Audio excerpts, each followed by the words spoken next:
With head coach Danny Padron for the Bulldogs' 35-32 win at Mississippi College this past Saturday. And coach, a tight ball game for you, but your team comes out ahead in the end there in Clinton, Mississippi. Tell us about the feeling of now being 6-0 and about winning big or winning close on the road there at Mississippi.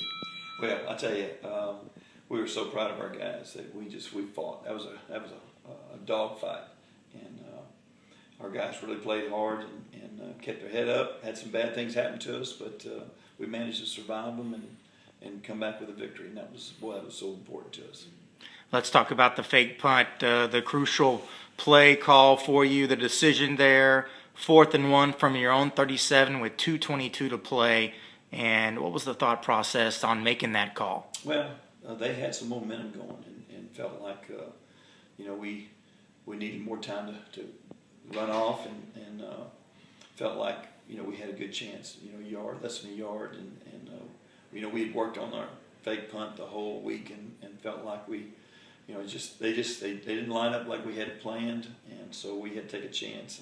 But it was a good chance, and I thought we matched up well on the right side. And Drake Dowling is an athlete. He made a play for us and had a good block by Adam and a good block by Brad and Ethan Powell, and it was just a good play. I think you kind of give athletes opportunities to make plays, and we've got some athletes and they made the play. You talk about guys on that fake punt unit. Those are some of your top guys that you have on that. You have Brad and Ethan and Adam and Drake, all guys who contribute for you in other areas, and here they are on a crucial play. You got to feel confident with those guys on the field. Well, that's exactly what you do, and so they executed it, and of course, if it didn't work out, it's just one of those deals, and we felt like whether we were going to hold them or give them a chance for our offense to go back down there. That was really the thinking there. And you played the whole second half with Trent White at quarterback after Brent appeared to be dinged up. So Trent comes in, and when did you know that you had to make that decision? Well, Brent came up on the sideline. He warmed up at the second half and just couldn't push off, and so he couldn't throw the ball and couldn't be effective, and it was senseless to put him out there. So we knew about the start of the second half, and so he came up and said, but we've got all the confidence in Trent. He's just he's going to be a great quarterback for us. He's already a good quarterback, but he's going to be a great one, and we think he has the ability to lead us, and so we've got two great quarterbacks, and it's a luxury not very many teams have.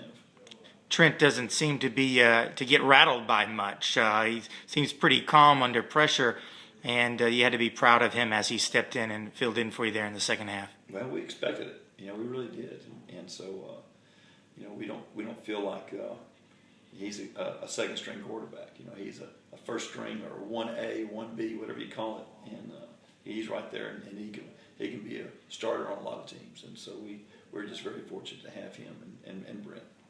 Your defense, it seemed when it really needed to come up with some plays, it came up with him. Defensive end Brian Doolittle had some key sacks for you. You could go down the line on the defense. Adam McGuire with another 2-interception game.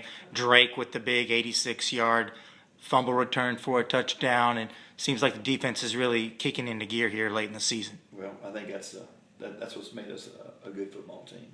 Our defense has really improved a bunch, but we understood that. We're young on defense. You got one senior starter and a lot of young guys out there, and they're finally feeling like our secondary is starting to gel a little bit more. And Brian Doolittle he really had a great ball game. It's probably his best ball game here, and so that was good to see. And so a lot of good things are happening. You seem to be able to rotate guys in on that defensive line and keep them fresh. Mm-hmm. And that seemed to be crucial in the second half where you had guys still fresh. Dominic Stives, Trey LeGrone, Daniel Brinson, guys just rolling in, Andrew Srenick, rolling in and staying fresh and applying pressure to Mississippi College when you needed it most. Yeah, well, that's our defensive line has been one of our strong points, and so we kind of rely on them. They've done a great job for us all year. And again, Drake on that 86-yard fumble return, what did you see on that play? I just saw him scoring. I didn't see it at the start. I couldn't figure. I knew something was going on, and then all of a sudden he broke free, and I was just a cheerleader then. So I had the worst seat in the house, but it was exciting for us because that got us a 14-0 lead. Second half, you're able to hold on. They never took the lead on you. What did you feel about your offense needing to accomplish there in that second half, holding on to the lead? Well, I thought our offensive line really came and did a great job right there at that second half. And in fact, I think they rallied around Trent, knowing that take the pressure off of them, they've got to be able to run the football, and that's what we did. And I thought we had we scored twice on the ground, and of course that was a big part of winning the ball game, was being able to control the clock and run some time off and still score. So that was good for us. And Marquise Barreau had his best ball game for you, the freshman out of Ingleside, a big 48-yard touchdown run. What kind of play is that for him? And I asked him after the game what he saw, and he said he just saw green. Tell us about Marquise and the game he had last Saturday. He's just he's a freshman, but he has so much ability and just really his quickness and his toughness. And so he's a guy that can take a 2 or 3 yard gain and turn it into a 50, 60 yard gain. So he's got that quickness and that speed, and he's got good vision and balance.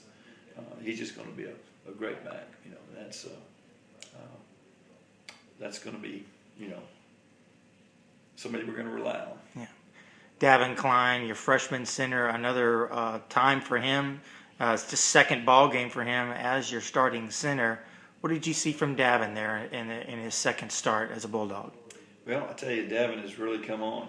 It's amazing that he was on the defensive side for so long. We got him in there for one practice and then a whole week of preparation, and we think Davin is going to be a great football player. He's got good strength and he's good quickness and stuff, and so he's really coming on. And really, he messed up at the start, and that was just part of not being able to. Well, part of Mississippi College's defense, and not understanding what we needed to do, but we adjusted that in the second half, and he really executed well. The second half came out. That's part of the reason why we were able to run the ball a bit more. We weren't turning some linebacker loose and stuff, but Davin's smart.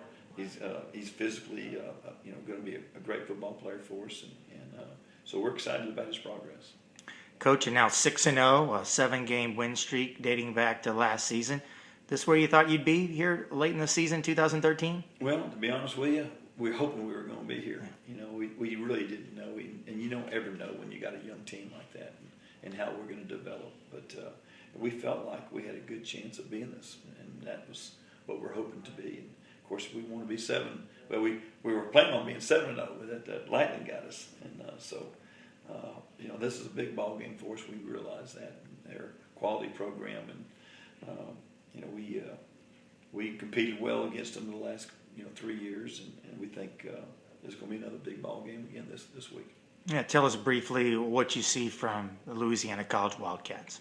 Well, I think they're the best defense we're going to face. They're so quick up front. They really are impressive and rush the passer well, and so we'll have our work cut out for us with our offensive line.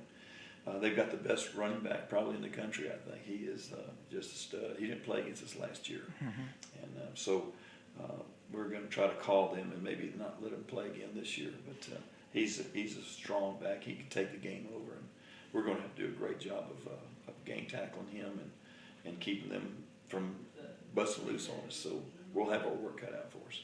Well, Coach, Bulldogs and the Wildcats, 1 p.m. this Saturday at Matador Stadium. Coach, thanks for your time. Thanks, Tim.